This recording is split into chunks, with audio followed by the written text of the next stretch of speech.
Trust me, I feel the exact same way as you do. I wake up every day thinking, is today the day they're going to announce the game? And of course the answer is always no. So to help the wait be more bearable, here's everything we know about GTA 6. Take-Two have hinted the game will be releasing fall 2024. The map of Vice City and surrounding areas is going to be huge. You've got the city, you've got the beach areas, the grass rivers, which is a parody of the Everglades, you've got the Keys, and there's also even a small town called Port Gellhorn, which has its own police department, which indicates that the game map is going to be large enough to maybe parody different jurisdiction zones. This was similar to Red Dead Redemption 2, where you could become wanted in different states. I want to know down in the comments below, where are you going to go first? Personally, I'm super excited to get into a hovercraft and just go flying through the Everglades.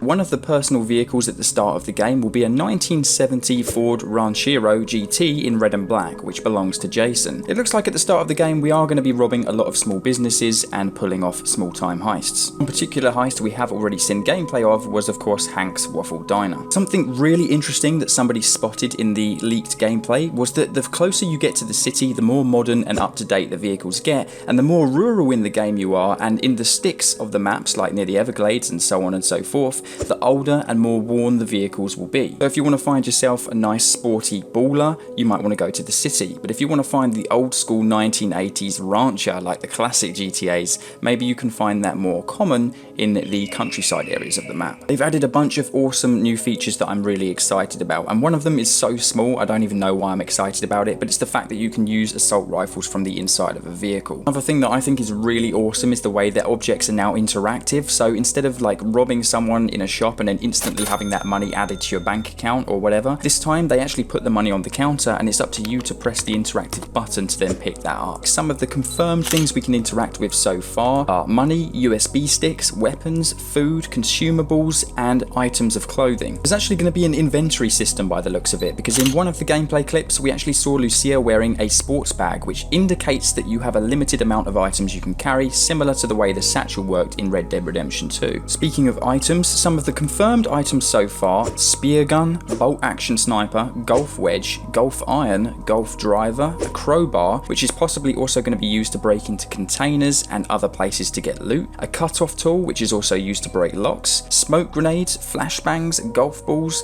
tracker jammers, which is probably to jam the police from being able to track you, the immobilizer bypass, which is interesting because maybe stealing cars off of the street, especially ones that are high value, now require more important tools to do so. Somebody even spotted that you can take gumballs out from a gumball machine. Don't ask me why that gets me excited, but it's just crazy. So like I said, it looks like you can only carry a limited amount of items, and one of the ways that we know you can get money and valuable items is by looting crates that you find at the docks, so on and so forth, storage containers.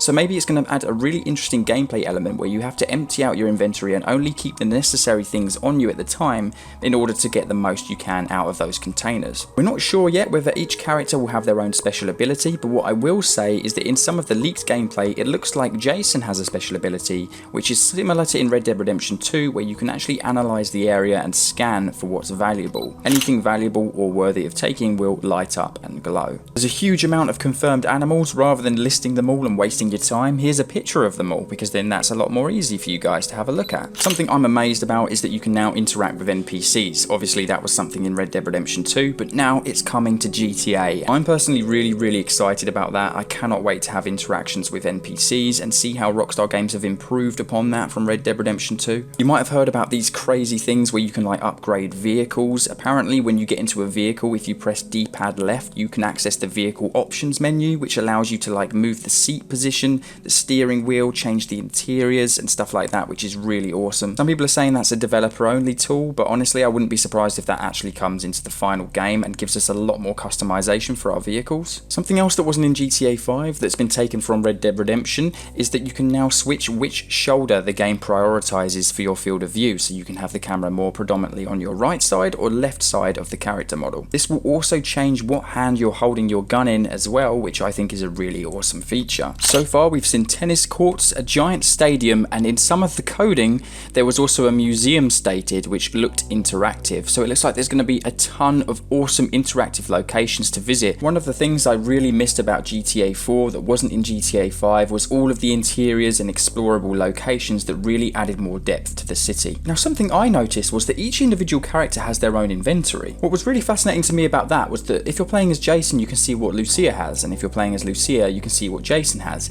And that got me thinking, what if within close proximity, say you run out of assault rifle ammo, you know that you've run out but you know that Lucia's got some. What if you highlighted it, you could request her to chuck you the ammo or throw you the items or just come over and hand them to you depending on what environment and what situation you're in. NPCs have been spotted with different varying body shapes and sizes, which is also really cool. It's something that makes the city feel more realistic. GTA 5 and Red Dead Redemption 2, yes, you might have had skinny and more large characters, but height was also something that was lacking in Red Dead Redemption 2 and GTA 5, and now you're going to have NPCs that are really tall and quite intimidating, and some that are smaller and around an average size. Now during some of the robberies there's going to be a timer in the top hand of the screen that says time until the police arrive. Now what's interesting about this is A, it could either be a developer tool just to see whether the game's working properly, or B, maybe we have to go and scout a location, time the police's response time to false alarms, and therefore we know how long we have at each location to rob before the police arrive. I think if it's the latter, the last option I just said, then that's really awesome. Speaking of police, I saw some world events in some of the gameplay that said that police can pull you over, test you for DUIs, they can search your car,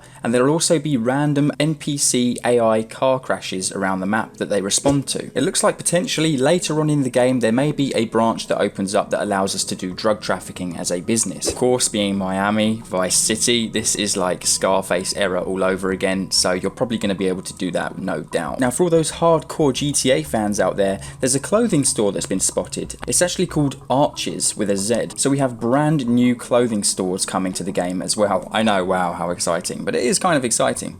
When the cops arrived during the scene where they were robbing the diner, you can hear one of the NPCs saying, "Finally, thank God," which also goes to show that the AI are going to be really smart and interactive with the world around them. When you're wanted on foot and get into a vehicle, it will go from criminal full description to no vehicle description. My guess is that if witnesses see you entering a vehicle, then they can alert the police of what vehicle you're driving, and then the police obviously are aware of where to look for you. Something else very small in the details was that certain shops appear to close during the night and open during the day, just like in real life. Of course, in GTA 5 and every other GTA, stores were available 24/7. Kind of like this because it might make it feel like the city is a lot more quiet and realistic at night, where there's a lot less traffic and places to go. Let me know what kind of interiors you guys want to see from the game. I personally would like to see the Escobar International Airport available again, just like it was in Vice City, where we can actually go inside the airport and even do some awesome things inside, maybe some side missions. It looks like a giant aquarium is also going to come to the game, which is something I'm really excited about, and again that comes back to an awesome interior that I'd love to explore. It looks like tourism is going to be a big part of GTA 6 and making the environment feel real, because not only that, but there's also going to be a parody of Disney World by the looks of it,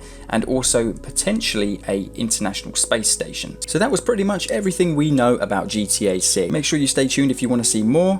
Adios, peace out.